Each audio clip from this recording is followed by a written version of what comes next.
Kemungkinan besar itu dia seorang nabi. Karena dulu pertama kali penyembahan berhala manusia dijadikan sembahan itu di zaman Nabi Nuh. Jadi ceritanya kakek-kakeknya di zaman Nabi Nuh ini orang-orang soleh, orang ahli ibadah. Mereka meninggal, lalu dibikin lukisan.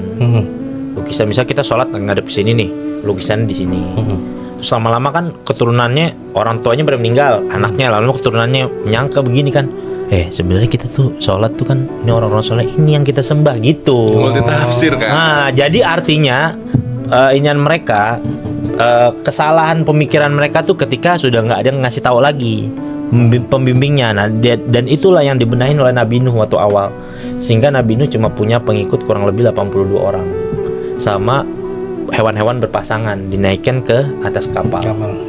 Nah, dari situlah awal pertama kali kiamat besar terjadi, bahwa manusia tuh semuanya riset pertama kali di atas muka bumi itu di zaman Nabi Nuh itu. Gara-gara penyembahan berhala itu pertama kali penyembahan berhala. Jadi kita bisa tahu dari situ pelajarannya, penyembahan berhala, penyimpangan agama yang dulu cuma bersumber dari langit satu gitu, itu awalnya dari situ.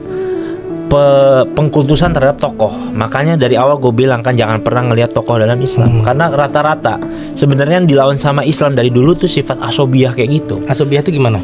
Kecintaan terhadap satu tokoh gitu. Itu berlebih-lebihan, fanatisme. Fanatisme sama Islam tuh dilawan. Dulu waktu Nabi Muhammad dakwah di depan orang Quraisy, saya suku Quraisy, saya Bani Adi, saya Bani Umayyah, saya Bani ini. Sama Nabi Muhammad, enggak, kamu, saya bawa satu, kita orang Islam gitu. Kan dulu kaum muhajirin, orang-orang Mekah yang hijrah ke Madinah, dan kaum Ansor, orang yang menerima itu dipersaudarain sama Nabi. Jadi karena tahu penyakitnya dari dulu, karena Nabi Muhammad pinter, bisa belajar dari kesalahan nabi-nabi terdahulu, umat-umatnya dipelajarin sama Nabi. Kesalahannya itu satu apaan? Ketika Nabi Muhammad, ketika seorang nabinya itu menampilkan sesuatu yang berlebih-lebihan sehingga didewa-dewakan, dituhankan. Itu Nabi Muhammad makanya nggak mau. Maka Nabi Muhammad nggak pernah minta kalau meninggal biasa aja kuburannya dibikin rata, kayak begitu. Karena nggak mau terjadi di sini kan. Iya, gitu kan? karena nggak mau pengkultusan itu. Kayak Nabi Muhammad jalan sama sahabat-sahabat diri sendiri, ditegur sama Nabi, jangan, saya nggak mau.